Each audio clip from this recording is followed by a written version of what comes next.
work with a man who gave me unsolicited advice, and one of the big things that would bother him is that I would follow a very strict routine. Now, we live very different lives. I have a little bit of the ADHD, been treating it for the last couple decades or whatever. I don't talk about it that often because whatever, but I know based on my life and the way things have gone, if I don't stick to my routine, it leads to pandemonium, chaos. Like, it's a giant mess. So the big thing he gets stuck on is that I need to take a different way to work. By making that small change, it'll keep me from being stuck in a rut. Which, by the way, I don't think I was stuck in a rut. I think I was just organized. And I was like, no, trust me, we don't want to do that. And then he just kept hounding me. And because I don't know how to lie and just be like, yeah, I totally took a different way to work, I took his advice one morning. And do you know what happened? Pandemonium, chaos, and everything I was scared of. So I take the back roads instead of the interstate one day, and as I'm driving, they have overnight construction, and I'm like, oh gosh. So I end up getting rerouted. For some reason, I can't get cell phone service. My GPS isn't working.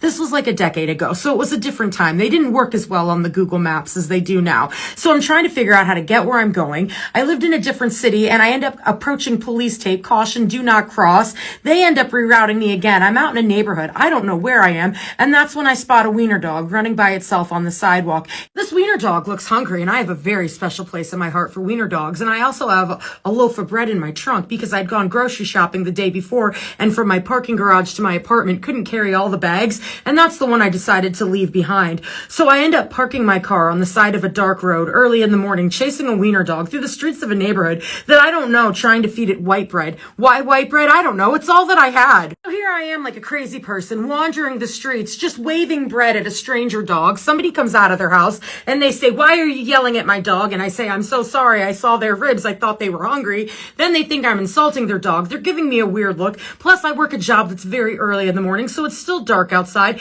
At this point, I notice the sun is starting to rise, and I'm like, oh my gosh, I am overwhelmingly late for work. As I'm walking back to my car, someone's peering out their blinds, trying to figure out why I'm parked in front of their house. Then I try to enthusiastically let them know, hey, I saw a hungry dog. It turned out not to be hungry. It's good. And so I'm pretty sure somebody was going to call somebody because this was all awkward. So here I am, super late, walk in, an hour and 15 minutes later than I was supposed to be there. And this dude turns and looks at me and he's like, where were you? Why are you late? Did you oversleep? And I said, no, I took a different way to work. And this is what happens when I don't follow routines.